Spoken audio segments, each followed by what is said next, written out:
Oh, yes, we get to talk like Jared Bernstein all day today. Not all day. I just kid. He's Rob Hunter. I'm Mike Russell. Both of us with terrible impressions of politicians and the cabinet. Thanks for being here. In other news, yesterday we did make a commitment. Robbie and I are men of our words. We like to stick to our commitments. In that, we said that Jared Bernstein, the chief economic advisor to President Biden, El Jefe himself, POTUS, is a moron and can't explain why we borrow a currency that we print.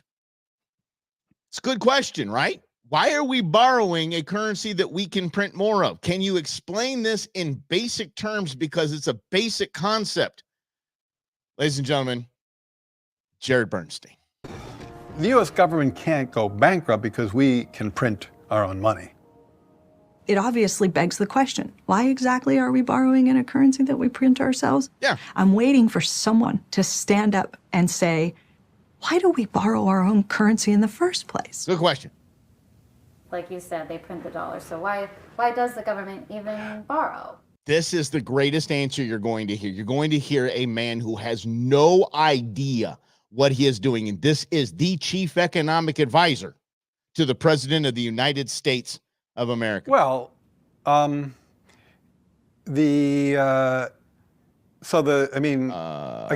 some of this stuff gets, some of the language that some of the language and concepts are just confusing. I mean, the government definitely prints money, and it definitely lends that money, which is why the government definitely prints money, and then it lends that money by selling bonds. Is that what they do? I'm not done. Is that what they do? Wait, hold on. Is that what they do? This is the top economic mind in America, because don't we take the top economic mind and make them as economic advisor to the president of the United States? Wouldn't that make sense? Wouldn't that make sense to say, I have a scholar of economy? This guy has won a what do you want, a Nobel Prize for mathematics and economy. Nope. They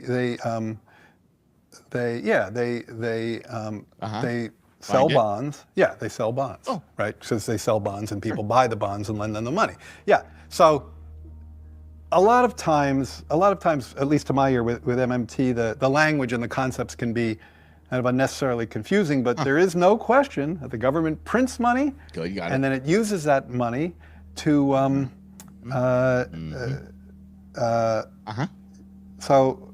you got this, Jared. Yeah, I guess I can't really talk. Pull up, Cougar. You're not going to make it. I don't get it. I don't know what they're talking about. Because it's like the government clearly prints money. It does it all the time. We've established that, clearly Jared. Borrows. Otherwise, we wouldn't be having this debt and deficit conversation. So I don't think there's anything confusing there. You just confused yourself, dude. What do you mean there's nothing confusing there? Nothing to see here, people. Please move along. No, I can't even. You were asked. It's a question. I think it's a solid question, but you should have at least a reasonable answer as to how the government prints and spends money. Period. It's just going back to this idea that the so-called experts are not really experts. They're guessing, just like you're guessing. If the main economic advisor, the president, doesn't even know how the borrowing process works, yet this is the White House under the same guy that has borrowed $3 trillion in the last 365 days. So think about that concept, because here's what's happening, right? You print money, so you have more of it, which means there is a bigger supply, which means there's less demand because there's more of it, so it's less valuable. That's why you're paying $16 at Taco Bell or $80 at KFC, like Mike explained on Father's Day. That's what's happening here, is none of these people really have any idea what they're doing. So this is why we find ourselves in this era. Or as Greg writes in the comments, the stupid era. The stupid era. Did he get lessons from Harris, writes Rhonda? Right. Yeah, exactly. Yeah. What are you talking about? She's incredibly qualified to do her job. Okay, but if you look at her and like what we covered with Corinne Jean-Pierre, because of course Corinne Jean-Pierre is going to say this is a cheap fake. This is a cheap fake. This wasn't him in real time, which it was. It's creatively. What's that? Because we couldn't control the editing process in this one. Yeah, exactly. So it's a cheap fake. Cheap fake, yeah, definitely cheap fake. It almost seems that the White House is surrounding themselves with blatant idiots, so we can talk about them, the blatant idiots, and not the actual man in the White House. That's an opinion. But here's the kicker. Oh, go ahead. No, please, nobody. No. Mine's a punchline, dude. Get in. I think it's the opposite. I think it showcases how unqualified and bad at the job Joe Biden is because he can't even pick good advisors. And by the way, and Rob knows this. I think you don't just run with your VP. You need to run with your cabinet, or at least a short list for each position. I want to know. But remember, that's why Obama brought that. That's why I brought the czars back. Well, the czars are the thing, because you get a bunch of absolute lunatics in there like Cass Sunstein and that other bozo that thought that your dog should have legal representation. And again, once my dog can call my attorney, then my dog can hire my attorney. But they would never be cleared by the Senate ever. So you just appoint them as czars, pay them a sick government salary and pension, and they get to do their nefarious stuff anyway. I actually take it one step further and say that it shouldn't necessarily be the cabinet members. That should be a part of it. Like, here are the top 5 nominees that I would have. Here's my plan for this department over the next 4 years. Yeah. This is what we're going to try to accomplish. This is how we're going to try to accomplish it. One of these 5 people will be the administrator to achieve those goals. And each of those 5 people are submitting their plans, and I'm going to evaluate their qualifications on both their history, their resume, and this plan. Easy breezy, people. Yeah, but yeah. Jared Bernstein of the White House, chief economic advisor, the head of the Economic Council to President Biden, doesn't have an economics degree. He's got a degree in social work and music. Music. That's the dude's not even an economist. I can explain it. Listen to me. I think it's pretty obvious by his lack of answer. He's not an economist. Although there is a difference between being an economist and necessarily knowing how the process works, because it works like you would borrow money. You go to the bank, you borrow money. They say, okay, we're going to give you some of our money, or actually technically other people's money who use this bank, and then we're going to charge you interest. So the bank makes interest on that. The bank funds itself through these interest rates and through fees. So that's the same thing the United States government operates as, except it's its own bank, essentially. So it's borrowing money from itself, although buying a bond. You're like, okay, here's a bond. You go buy the bond, and in 5 years, 10 years, 20 years, you get your interest back on that bond. So it's money in, money paid back later, exactly like a credit card. So Rhonda just said, is it some sort of diversity hire? Yes, they were short on morons. They didn't meet their moron quota. Which is why KJP checked all the boxes. She's like, she's minority, lesbian, and or she says queer, and she's a schmuck, a moron, a buffoon. Yeah. Yeah. So there is a problem, several of them in the White House. Where's Secretary Mayor Pete these days? On paternity leave. Is he really? Shut up. No, he's not. Oh, God. I was like, and here's the deal. I believed it because the bozo. Oh my gosh. I mean, just think about all of the people. Just think of every cabinet member that just has no idea what the hell they're doing. They were just there because of the way they look, their skin color, and their sexual orientation. This is the most diverse cabinet in history. That is the least accomplished cabinet in history. He's qualified. I mean, look at W's cabinet. W's cabinet were gangsters. They were qualified. Resumes were through the roof. Titans of industry. And this guy got Jared Bernstein from the Social College of Music. To point out, the Bush team, if you look at it in rear view mirror, they kind of screwed up the whole country. A little bit, but they were at least on their resume. At least on their resume, looking like, oh my God, no, okay, don't. If you speak ill of Condi Rice, I will reach through this computer and slap you. Do not speak ill of Condi Rice. She's a saint. All I'm saying is she's done nothing wrong. Yeah. All I'm going to say. Talk about Romney if you want to. Talk about Cheney. Don't talk about Condi. They're all part of the same apparatus. They all pro-war. They all spent $20 trillion fighting 2 wars. One of them was unnecessary. The second one was way too long. All part of the same apparatus. These are so-called experts. And now we basically have ISIS members back in the country. So really, what was the point of all of that? I love Condi Rice. I wouldn't vote for her for president anymore. That's all I'm saying. I would vote for her for president and the commissioner of the NFL. Commissioner of the NFL. And whatever the hell she's doing at Stanford golfing. I don't know what that. She's a golf coach. I don't know what the hell she's doing. But I mean, seriously, how can Condi Rice not be celebrated? Condi Rice, black, female, self-made, multi-millionaire into the Secretary of State. Damn. That's impressive. Not celebrated at all. No streets named after her, no holidays, no nothing, no airport terminals, nothing. Just give me the Condi anytime, and I'd vote for her for president. I'm mad at you right now. Rob, mad at you. Hey, man. Watch this. I can do this. Watch. Uh-huh. Yep. Uh-huh. He's muted now. He's muted now. He's on a timeout. He's on a timeout right now. Rob is on a timeout. Okay, I got you back, buddy. I was just kidding. Oh, you're doing it too? Okay. Is there a blurry thing? I want to put my finger up real quick. Is there a blurry thing? No. Okay, I do that. Yeah. I want to see if I can do that too. I see it says solo layer. Oh, hell no. I'm not giving you the whole screen. Maybe I'll just go like this. Watch. I'll just go like this. Yeah. Bye. So I put Rob on a timeout. Right. Speak ill of Condi. I can do the same thing though. That's the best part. I know it sucks. Oh wait, hey, you were flipped. Where'd we go? I don't even know. Wait. How'd you do that? I just removed you. There you go. Is Ma in the chat? Because she'll settle us down right now. She'll be like, do not make me stop this show. I will turn this show around, young man. Yeah. Exactly. All right. So what do you guys think? Condi Rice. We'd love to know. Grizz, Greg, Rhonda. Let's hear it. Jim, we see you in here. Yeah. What do you think? Are you on Rob's side or on Mike's side? Because I used to be on Mike's side when it came to that, but now I'm on side America. Is there someone you would vote for president? Is there anyone that you would say right now you would vote for president? Past politician, past or current? Fantastic question. Because that's true. Because I'm trying to think about everybody. No. Because you got to have a president. I'm trying to think ahead to 2028, honestly, and I try to think about who I like and who I don't. And I have to really do some research on that one, Mike. I can't come up with anyone off the top of my head that I'm like, I can't wait for that person to be the next president. I vote for Schweikert. I would love Schweikert to run, but he's too smart to run for president. Yeah. But Lynn, I guess Lynn just jumped in. What is going on? Rob and I were having a spat. Rob and I that's how we have spats. This is what we do. We laugh through it and make fun of each other.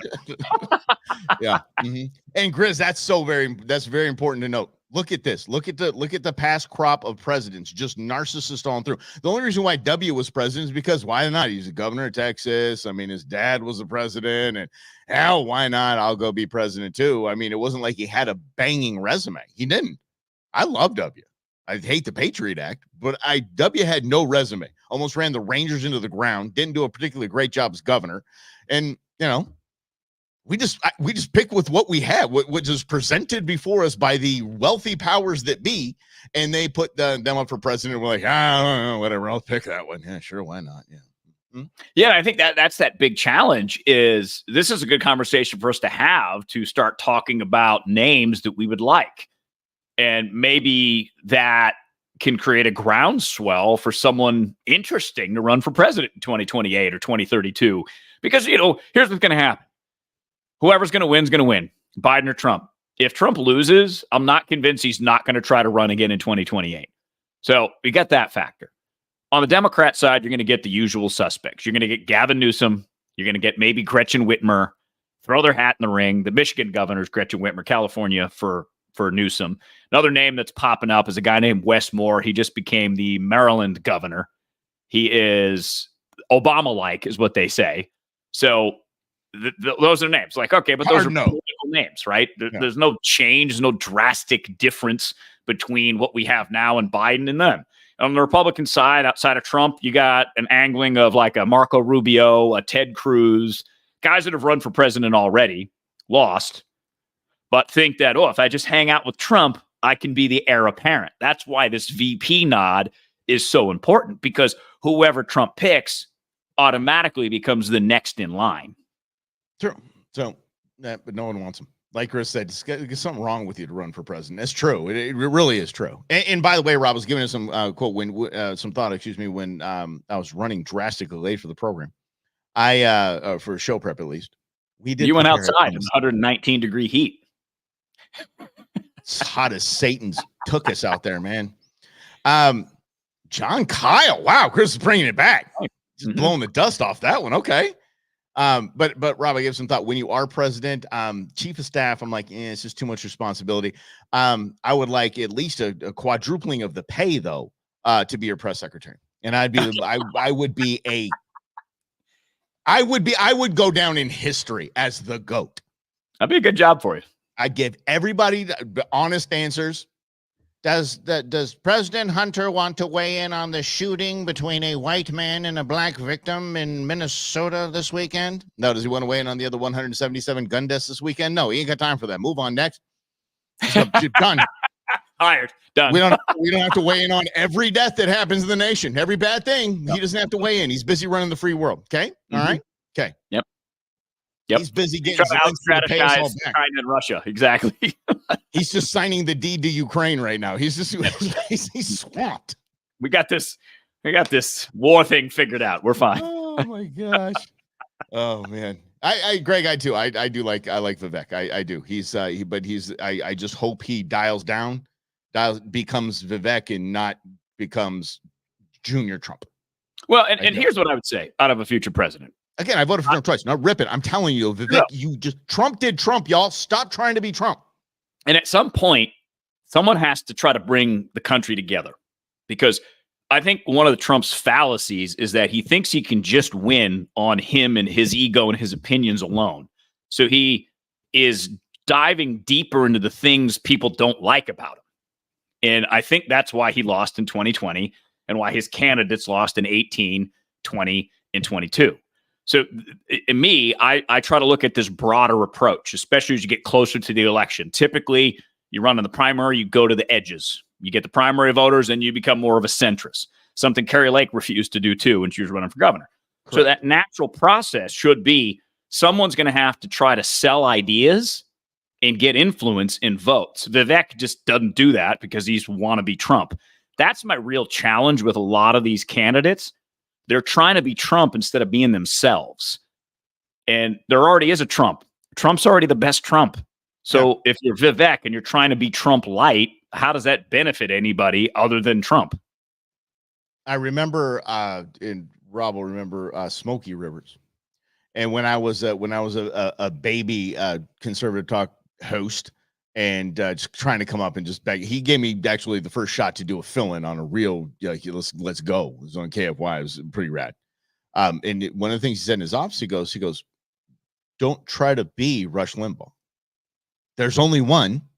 You can't be him. Don't be it. Be Mike Russell, because your listeners will know, the audience will know that you're faking the funk and you're trying to be somebody you aren't. Especially if here's Mike Russell's ditto cam. No, just don't try that. But it's the same thing with all politicians. All politicians will have a better time and more success. Take it from Rob and Mike. We've seen it over and over again.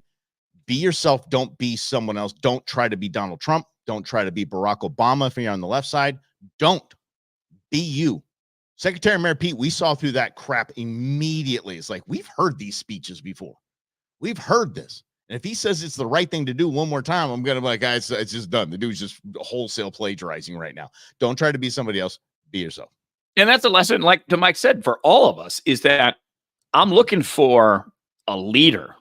I'm not looking for someone I agree with on everything, because there has not been a politician since I've been doing talk radio that I've agreed with 100%. I like it that way.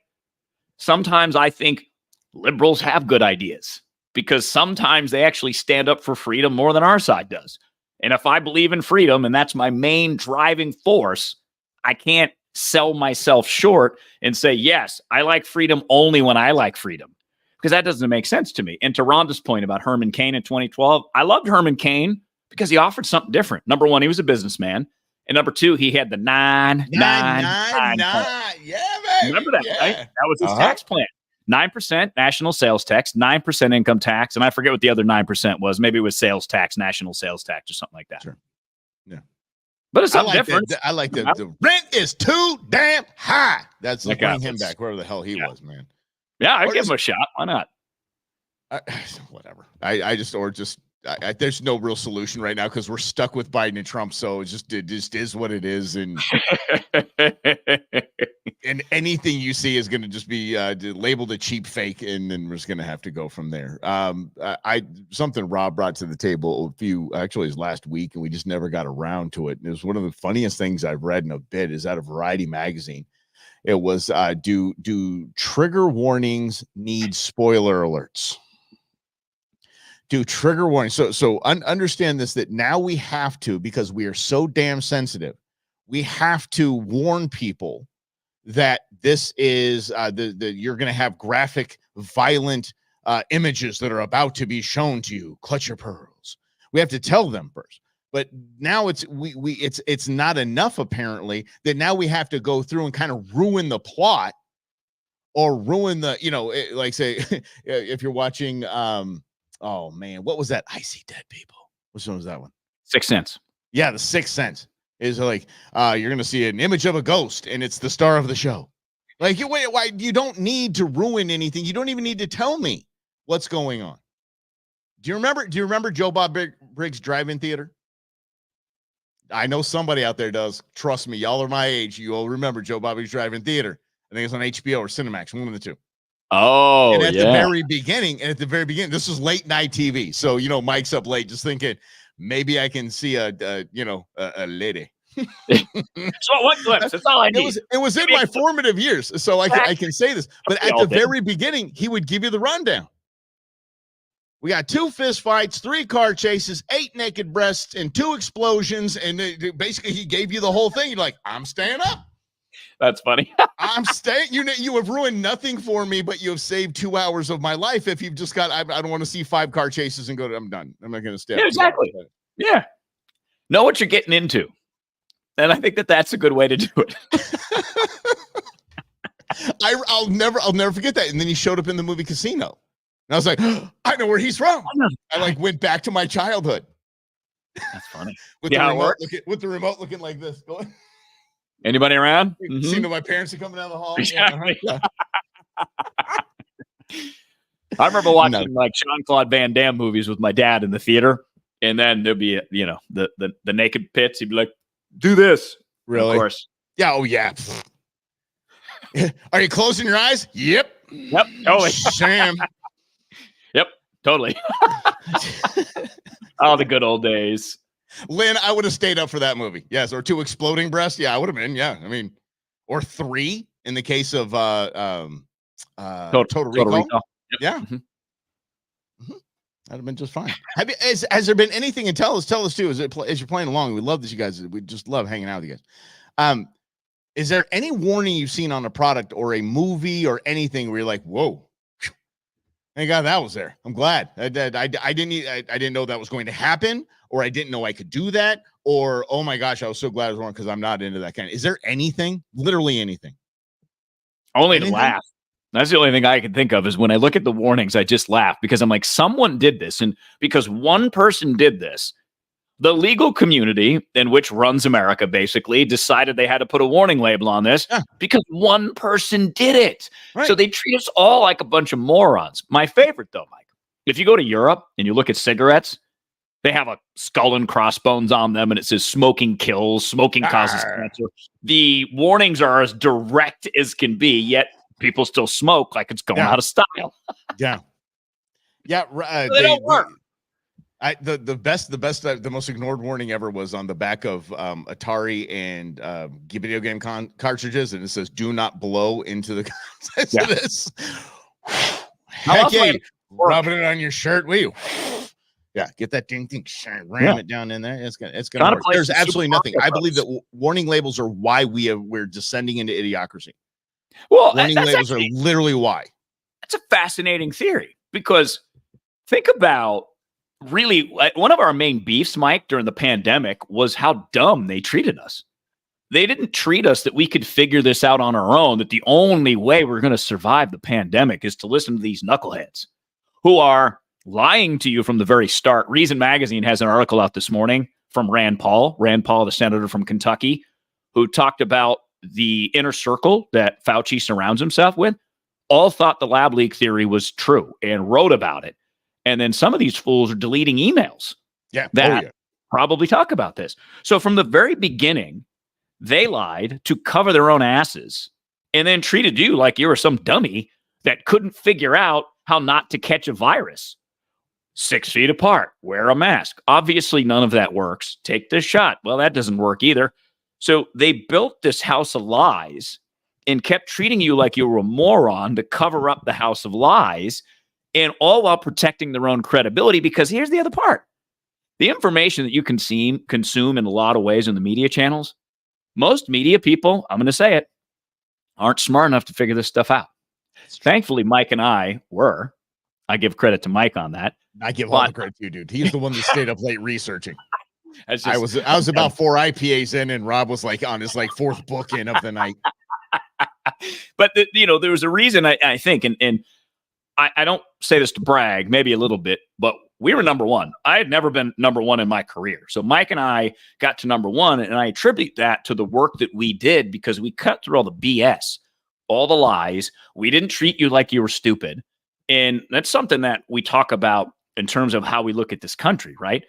The best thing about working with Mike and seeing you guys here with us now every day is that we know you're not dumb. So we're not going to treat you like you're dumb. We're going to reason with you and talk to you like adults. The political parties are just one side or the other. So if you take those out, these are the problems and the challenges that we face. There is a huge lack of trust in any system the federal government has. How do you repair that? By being honest, opening the books, telling us what's happening. But there's too many reputations at stake because there are too many people, to go back to Jared Bernstein, who we played at the very beginning. Bernstein is the #1 economic advisor to the White House. He has no idea why the government borrows money, how it borrows money. He's the chief economic advisor and doesn't even know how the system works. So this just tells you what is actually going on here, right? And it gives you insight. So you look at Fauci, you look at the cover-up in the National Institutes of Health and the NIAID, which runs the National Institutes of Health when it came to the pandemic. And now you have the economy. And Mike mentioned Mayor Pete. Department of Transportation, they appoint this guy who has no expertise in that. He doesn't even have like real good management expertise. And he's overseeing this project with problems. And he goes on paternity leave for 2 months. Yeah. All of this is there for you to see that the whole system is upside down and untrustworthy. You know, it would have been a great pick for Secretary Mayor Pete. Somebody that is in prison right now, no lie, busted for running trafficking for drug cartels. Best transportation secretary you're ever going to have. We're going to make you legit now, dude. We're going to bring you up into the light. Your expertise that had you doing that for 20 years, but you've got busted. But you ran this system. Please make our roads work well. Thank you. Please get our shipping lanes open. Yeah, exactly. And no, we do need tail numbers. We do need tail numbers on the planes, though. We do need tail numbers. No more taking those off. No more pulling license plates off. But you'll get used to it. Well, yeah, here's the deal. You trade it off. You say, I'm going to monitor all your activity. Yeah. But if you do it for 7 years, 8 years, and you do it well, cool. Good. Cool in the gang. Ready to go. Great job, bud. Yeah. Yep. Love it. Go back to the damn cartel. We'll catch you later. But I mean, no, holy mackerel. Well, not like they're going out of business. Experts, Wow. man. Experts. Yeah, total experts. Yes. But yes, I don't even know where we were going with that. But I don't know how we rounded out to that. But we're going back to the Fauci thing. Rob said that people are worried about their reputation. I'm going to take it a step further, because the reason why the books aren't open is not because of reputation, it's because of legacy. These arrogant, narcissistic SOBs do not want to go down in history as something bad. Not how you feel about them right now. They understand the ebb and flow of poll numbers and popularity. They get that and they're okay with it. That's reputation. Legacy is what you end up with, what you leave with. And there's no way they'll tarnish their legacy. That's why that crap is locked down. Yeah, exactly. That's where we're going with that. The warning labels. That's what we're on to do with the warning labels, because we're on to bring something good. Remove all the warning labels and let everything sort itself out. That's the way it should be. That's why warning labels have made us idiots. Because if you want to take a bath with a toaster, that's your gig. It shouldn't say on the toaster, do not take a bath with this. I don't want you procreating. I don't want you adding to the gene pool. Adios. You're going to remove yourself by being a moron. Fair enough? Okay.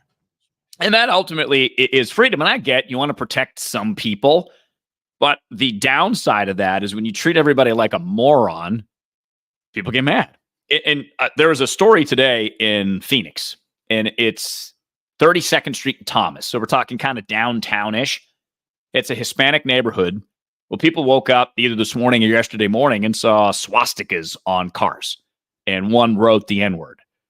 And the reason I bring this up is because in a Hispanic neighborhood, yeah, which again, criminals are smart. They're so smart. Look, I don't like it. It's obvious. It's ridiculous. It's stupid. I hope they catch whoever did that and charge them with anything you can when it comes to vandalism. But I think what you witness in an incident like that, and if you zoom out, and by no means am I justifying this, but when you treat everybody like morons and you push everybody in a certain direction by highlighting not the qualifications of, say, Mayor Pete, but by saying he's the first gay man to run a cabinet, which is not actually true, but he's the first one approved by the Senate because Trump appointed one not through the Senate while they were on recess. But he's still a gay man. He still ran a cabinet position. When you have Judge Ketanji Brown Jackson, when you push the obvious, first black woman on the Supreme Court. Yeah, thanks. I can see that. I don't need you to tell me that. So when you start doing this, you get resistance, whether you like the resistance or not. And that probably ties into what we see in Phoenix. To go back to those warning labels, Mike, I think it all connects in that when you push people, they push back eventually. When you force people to maybe believe something they don't want to believe, or you're trying to force them to believe what you want to believe, instead of just letting things be or labeling people because they disagree with you, they're eventually going to push back, probably not in healthy ways either. Greg wants to know if either of us have smoked in the past. Marlboro Reds and bongs. Yes. Yeah. Back in the day, I don't do it anymore, but back in the day, hell yeah.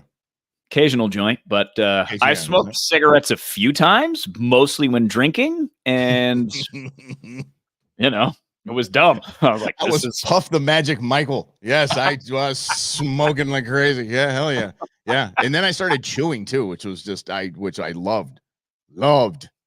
Oh yeah, big fan. But Rob knows I don't have a very addictive personality, so he knows that I usually dip on hunts, things like that, and just hunts over, dip's gone, is gone. Kind of thing. Yeah. But that's control, right? It's like I like to have a martini, but I know there's a limit on the number of martinis I can drink. I'm not Justin Timberlake, after all, who told the police after getting pulled over for DUI, I had one martini. Yeah, that's why you were driving on the opposite side of the road, because you had one martini. Sure. That's where my second martini was. I was just driving to my second martini. I like the guy. The best was the dude. You remember the story, Rob? That the guy that told the officer, he's like, I wasn't drinking and driving. I was only drinking at stop signs. Brilliant. It's a hell of a defense.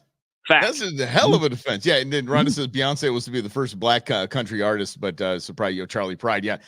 Same as Tiger Woods being the first black PGA star. VJ sings like, I've been doing this a hot minute, and I'm blacker than that guy is. You go on skin tone. Yeah, so it just fits into the narrative. But did you know this?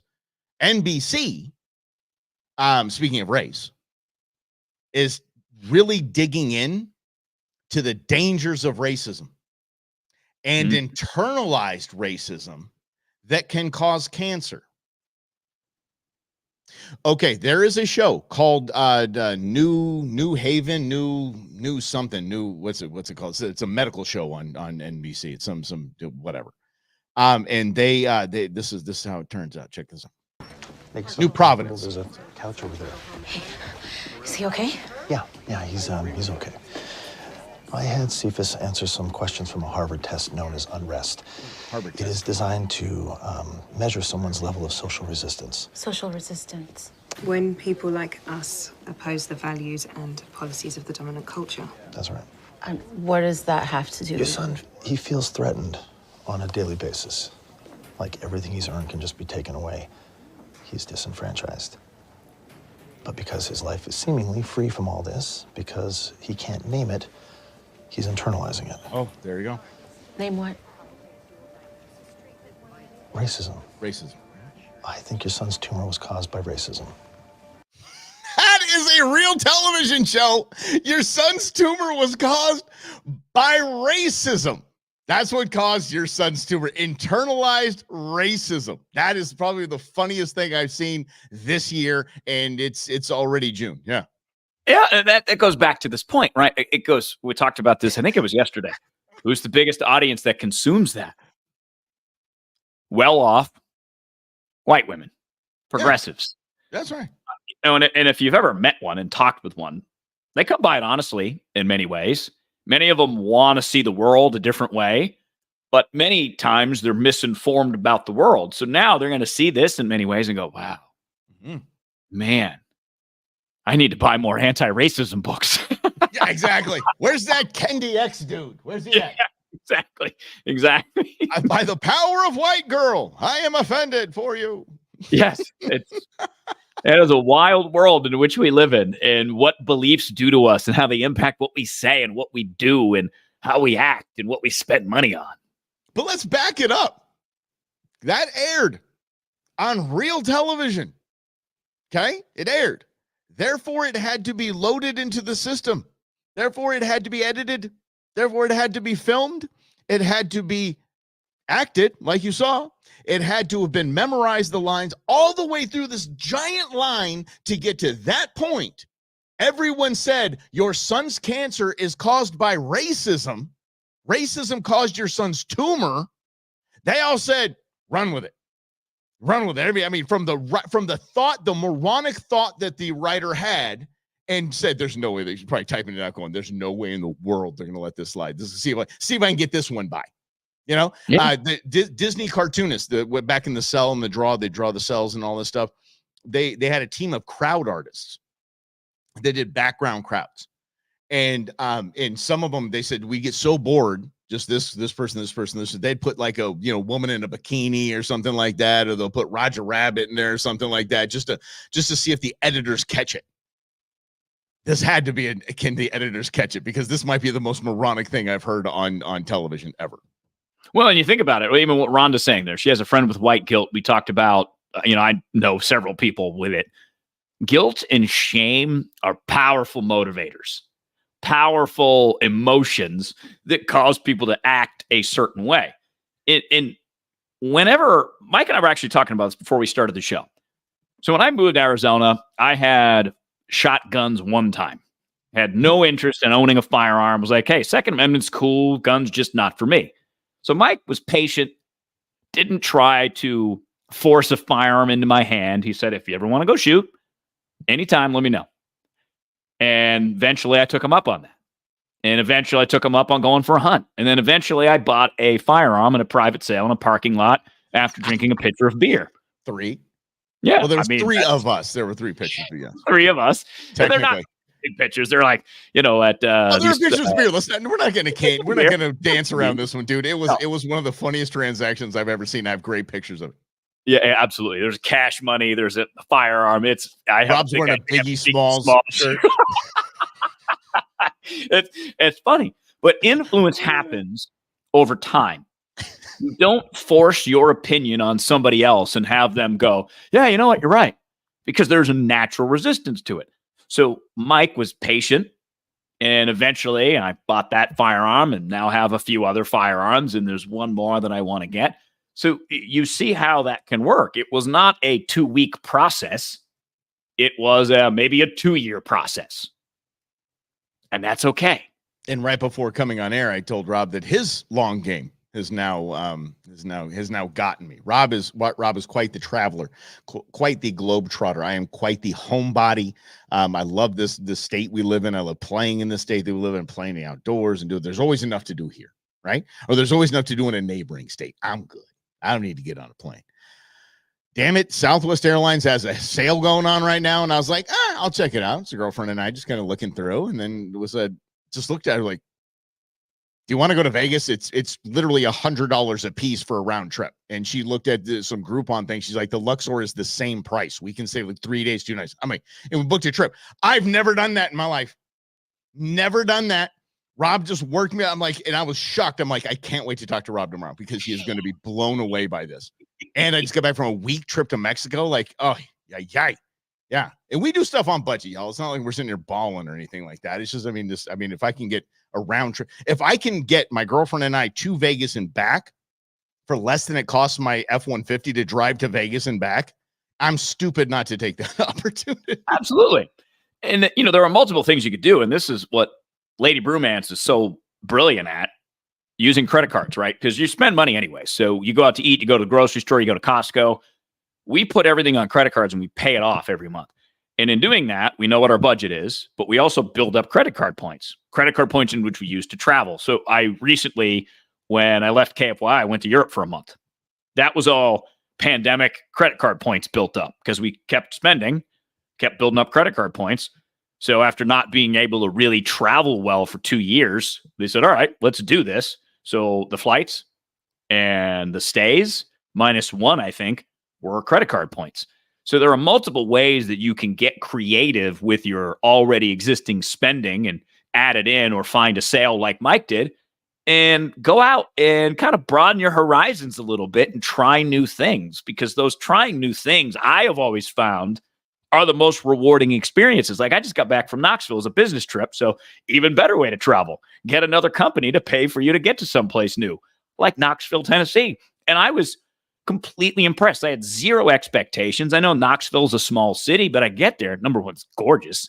It's green. It's hilly. The Tennessee River snakes right through it. They've got a redone downtown. Went to a restaurant, like a Middle Eastern restaurant yesterday before we got on our flight. And it was awesome. It was like a sense of culture. And we got to talking to the owner. And he's like, oh, yeah, I'm a developer. I bought this building when I first moved here. And then I bought that building and this building. And I renovated it and I sold it. So he's like the mayor of downtown Knoxville, basically. And he's chilling at this restaurant that serves amazing Turkish and Mediterranean food in Knoxville, Tennessee. These are the experiences you look for that broaden your perspective. And you're like, this is amazing. That's why I encourage Mike and you to travel. Well, I think the new thing that Rob got me was just, I see something, go book it, book the trip. Instead of him and hawing and just, don't worry about it. Do it some other time. Yeah, just do that. I used to live in Vegas. That's true. Big out there. I was big out there. Russ Michaels. I was big. Let me tell you. If you're out there in the conservative radio circles, ask about Russ Michaels. You know him. Yes, you know him. The Vegas talk radio circuit is really weird. They don't have a good talk station. I applied for a job. When I was on it. It was. Yeah, of course. When I said that. Yeah, because that was the funny part about it. It was, I forget the job that I applied for. It was like the same station that you were Russ Michaels on. Yeah. I applied before you were Russ Michaels. I applied for a job. I was producing at KTAR, I think. And there was an afternoon show. And I was like so mad I didn't get it. And I came in close. I was like second guy, right? And then like 6 months later, everybody from the station got fired. I'm like, okay, glad I didn't get that job. Dang. We had a buddy, Rob and I had a buddy that we were close with that was working with a brewery up in Flag, and just a cool kid. Whatever job he's in, he's overqualified for. Just that soul that he has. Just a good kid. And he moved out to NYC, moved to the big city to work for Anheuser-Busch right before the Transcan. So he said he was vibing in this office with about 12, 15 people, and then poof, he was the only one that was left through that whole thing. Greg, I'll definitely take you up on that, buddy. We could chat about that. But I am I'm a new traveler apparently.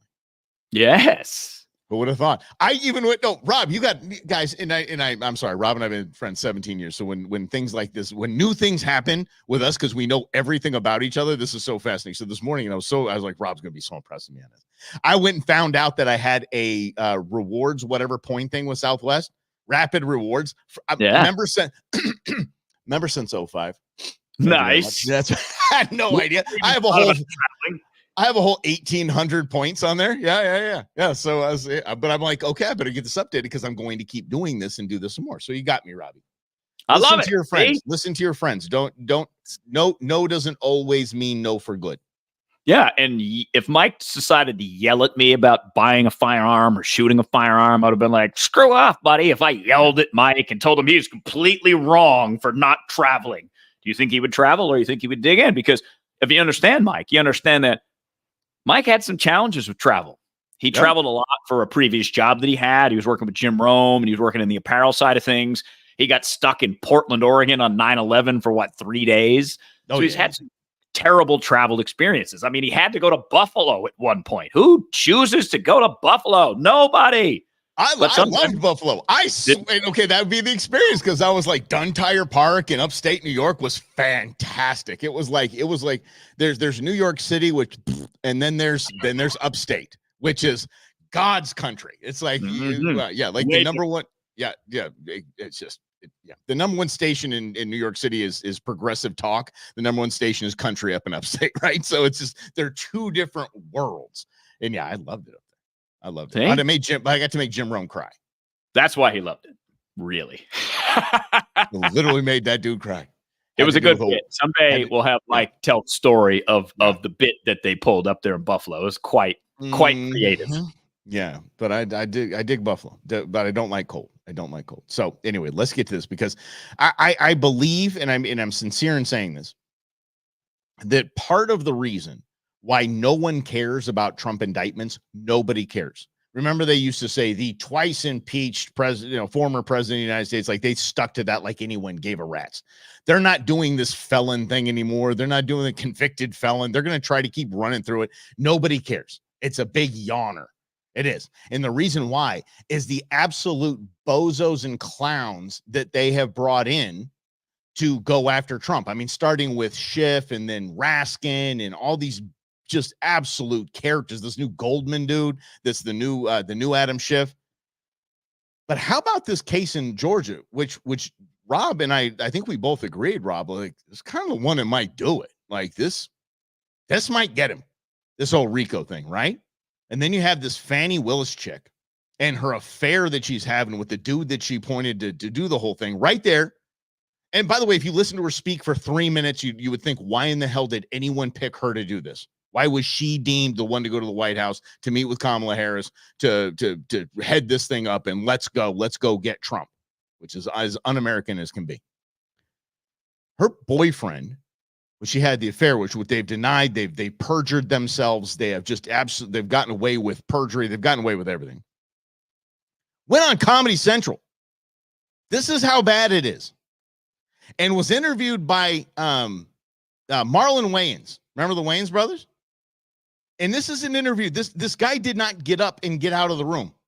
Remember when iRobot Caitlin Collins from CNN asked him about, when did the affair start or whatever it was? He had his advisor stand up and push him to the corner and say, well, we're not going to talk about that. This circus of nonsensical BS in this attack on Donald Trump legally is defined by this. When old girl was like, hey, babe, you want to be in charge of this prosecution of the president of the United States who did this insurrection? Did you think, this could get messy?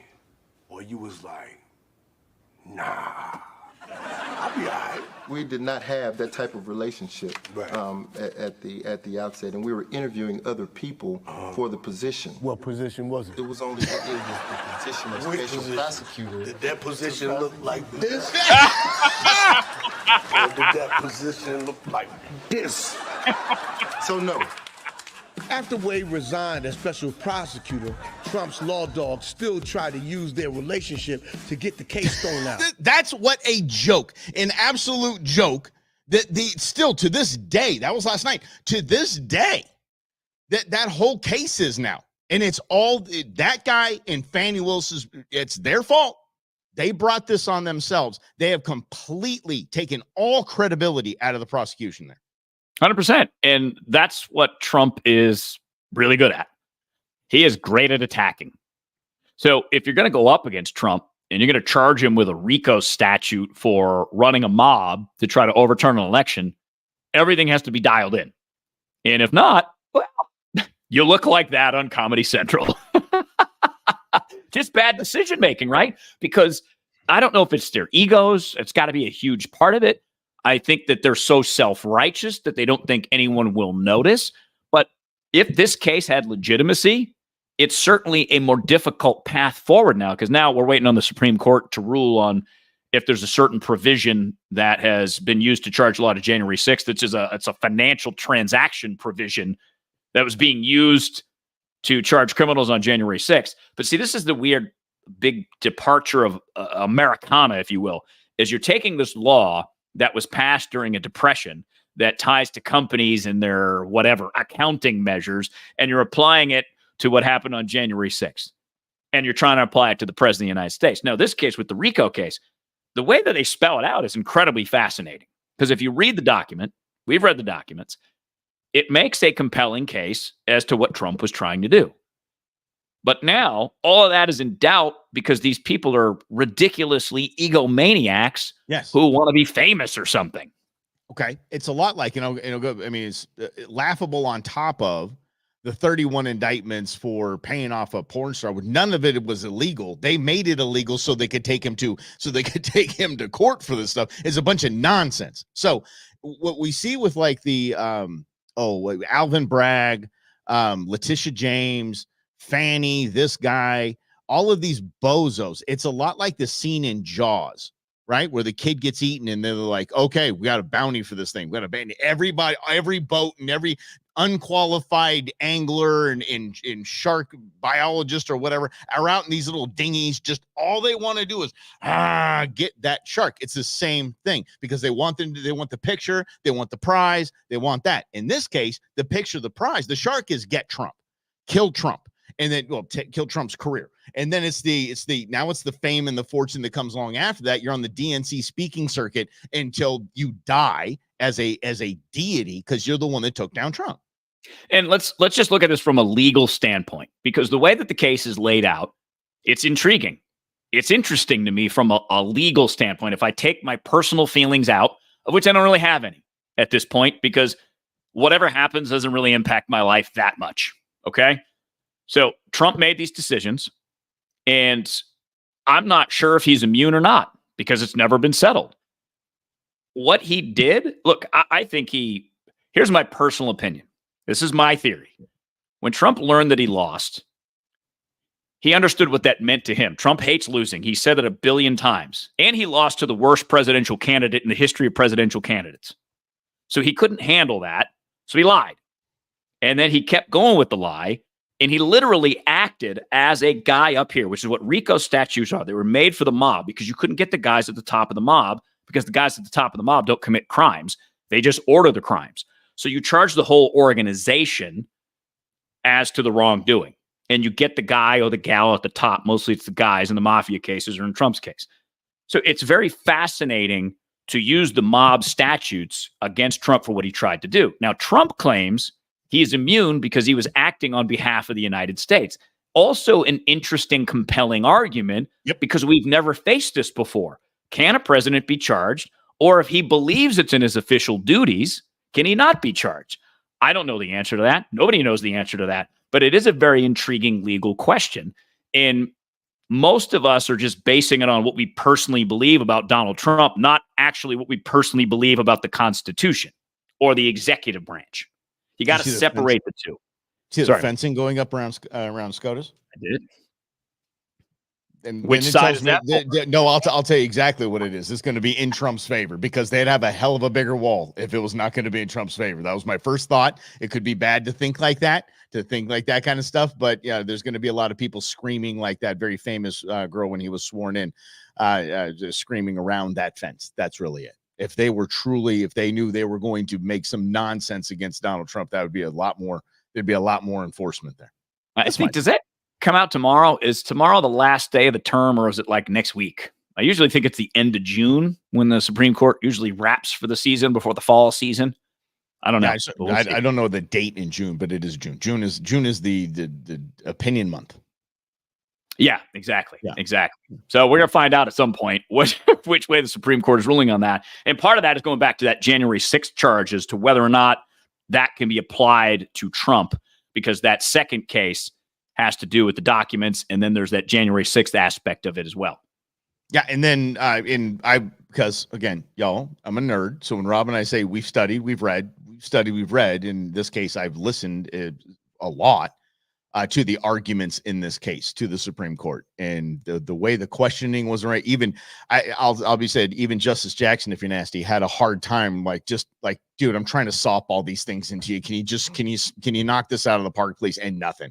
They were almost frustrated that they weren't getting from the attorneys that what they needed, and the Trump attorneys were just knocking the ball out of the park. So, and that comes down to talent, right? And skill and preparation in communication and how you express your arguments to say that it shouldn't matter. Trump shouldn't be immune because of X, Y, Z, whatever, use of statutes that they're going to use. But if they didn't do a compelling job, it gets back to this point. If you don't take your personal feelings out of it and you just hate Trump and want Trump to go down because you hate Trump, you still have to tie it to a constitutional reason that it's a clear and present danger, whatever the case may be. That's your job. Yeah, and then these questions were like, come on, there. What if a future president took the previous administration's president out to the Rose Garden and drawn and quartered him? Would that be? It was so embarrassing. So I'm saying that I think Trump's going to take a big W on this one, and because what's going on is just I think that either way. To be honest with you, I think the nation's tired of it. I think the nation's just over all of this crap. Just get to the election. Let's just sort it out and see what happens. So yeah. Can we actually just move up the vote to like next week and just vote and get it over with? You don't take office till January 20th if you win, but we'll just get this whole election thing over because we're going to save ourselves a lot of aggravation, a lot of money, and political spending and advertising. So let's just get to it. Can we talk about political science tomorrow? Political science? I'm going to put signs. Political science, yes. Science. Which I have been a participant in. I have helped Congressman Schweikert put up 100 or so signs in and around my hood. Okay, I just put it on our list, so we're going to talk about that. And we'll also talk about Elon's dad. I don't know if you got to see him, but he basically just unraveled Russia-Ukraine. Said, here's exactly why. And it all comes down to biolabs. Do you want to see which biolabs are in Kyiv? I have the list. Verified list. It's amazing that out of all war-torn Ukraine, Kyiv hasn't been touched. Yeah, surprising. Isn't that neat? Yes. Hey, y'all. Is there anything we need to get to here? Yeah, just January 6th. Okay, the prosecutions. That's why if Trump does win, Trump is going to just go in and just everything is immediate pardons. But we saw how weaponized everything was yesterday when we were talking about the lady that was the whistleblower for the Texas Children's Hospital, and have the Fed show up. It's like, what do you expect? And by the way, we the people do see, and the independents do see what the DOJ is doing to everyone, whether you are a Catholic priest or just a pastor that is against abortion, or if you are a parent that gets fired up at a school board meeting. We see it and we don't like it. And this is the question though for me is, since this is so incredulous, right? These laws and these encroachments, how do you handle it if you win? How do you try to heal and move the country forward without reverting to constant revenge? Because again, going back to force and revenge doesn't bring people together. It just further divides people. Keep your mouth shut. Get gas prices back down to $2 and take inflation down 20%, and then you're golden. I'm sorry, grocery prices down 20. You're the greatest president in history, just like that. Exactly. Val's having a rough time, buddy. I'm so sorry, man, because I'm feeling your pain, especially in that last comment. Whew, yes, man. I'm telling you, the made in China thing. Here's actually a pro tip. When we get to this made in China scam, look for the serial numbers of appliances, not the badge. Not the GE, Whirlpool, anything like that. There's no brand, has nothing to do with it anymore. It's all made in the same spot. You need to look at the reviews from the actual serial numbers, the highest rated serial numbers of the appliance, and then you can find that. How do you find that? Do you know? Is there like websites that you can look at for that? I've never heard that before. It's fascinating. Dude, did you just ask if there's websites you can look for? But buddy, there's websites you can find for anything. Yeah, I know. I've looked for a lot of those. Yes. For show research. Is just for show research. Double across. Hey kids, let's do it again. Let's wrap it up in a fun way. We don't do a fun Friday. Let's just have a good time tomorrow at noon right here on In Other News. He's Rob. I'm Mike. Y'all, thank you so much for playing. Val, best of luck to you, dude. Okay, yeah. The power of Christ compels you. Have a great day, everybody, and we'll see you tomorrow at 11. At noon.